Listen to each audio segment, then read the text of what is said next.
Hello అండి. ఈరోజు పన్నగంటి కూర పప్పు చేశాను. పప్పు అంటే అలసందలతోటి అలసందల పప్పులోని పన్నగంటి కూర వేసి టమాటా, చింతపండు, ఉల్లిపాయలు, పచ్చిమిరపకాయలు అన్నీ వేసి చిన్న పసుపు, ఉప్పు, కారం వేసి మనం కుక్కర్ పెట్టేసుకొని 3 విజిల్లు వచ్చాక ఉడికాక దించి మెదిపి తాలింపు వేసేసుకోవడమే. చాలా బాగుంటుంది. చూడండి, ఇది కూడా పనగంటి కూర ఎప్పుడు చేశాను. కొంచెం ఫ్రై, ఇది కళ్ళకి వాటికి చాలా మంచిది, ఆరోగ్యానికి ఫ్రై. దాంట్లో కాంబినేషను గుడ్డు ఆమ్లెట్ వేస్తున్నాను. చూడండి, దీంట్లోని గుడ్డు ఆమ్లెట్లోని పచ్చిమిరపకాయలు, ఉల్లిపాయ, చిన్న అల్లం ముక్కలు వేసాను. చాలా బాగుంటుంది. మనం కొంచెం మిరియాల పొడి వేసుకుంటే టేస్టీగా ఉంటుంది, నీసు వాసన రాదు, చాలా బాగుంటుంది.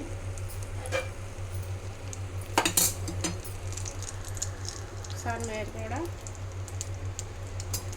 నేనైతే గుడ్డు కొట్టేసి ఉల్లిపాయలు, పచ్చిమిరపకాయలు, చిన్న అల్లం ముక్కలు సన్నగా తరిగి,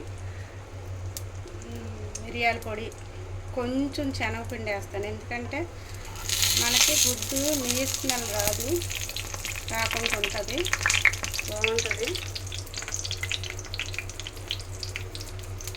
చక్కగా ఇట్లాగా పలుచగా నేర్పామనుకోండి, చక్కగా ఉడుకుతుంది. ఇట్లా చేస్తే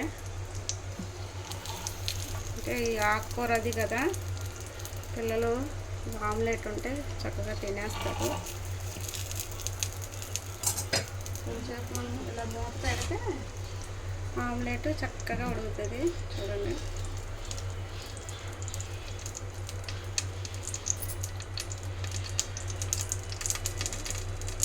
పనగంటి కూర పిల్లలకి, కళ్ళకి కానీ, మన రక్తహీనతతో బాధపడే వాళ్ళకి బాగా పనిచేస్తుంది.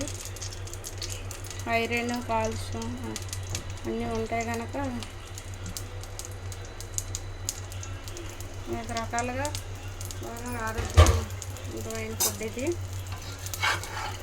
పన్నగంటి ఆకు దొరికినప్పుడు, మునగాకు, పన్నగంటి ఆకు ఇలాంటి దొరికినప్పుడు మనం కంపల్సరిగా తీసుకొని పప్పులోని కానీ, ఎలా తింటారో పిల్లలు అట్లా కొంచెం చేసి పెట్టామనుకోండి, బాగా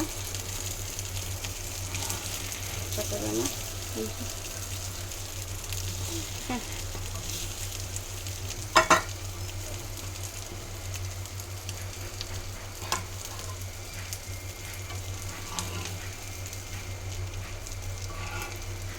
మా వాళ్ళకి రోస్ట్గా ఉండాలి, కొంచెం అది వేడిగా ఉండకూడదు.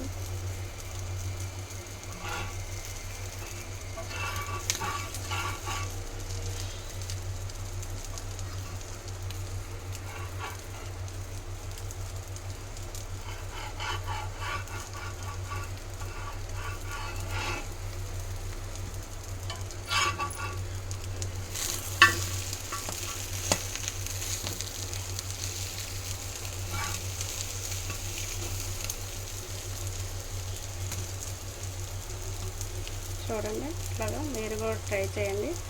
ఆమ్లెట్ చాలా బాగుంటుంది. కొంచెం శనగపిండి, మిరియాల పొడి వేస్తే మంచి స్మెల్ బాగుంటుంది.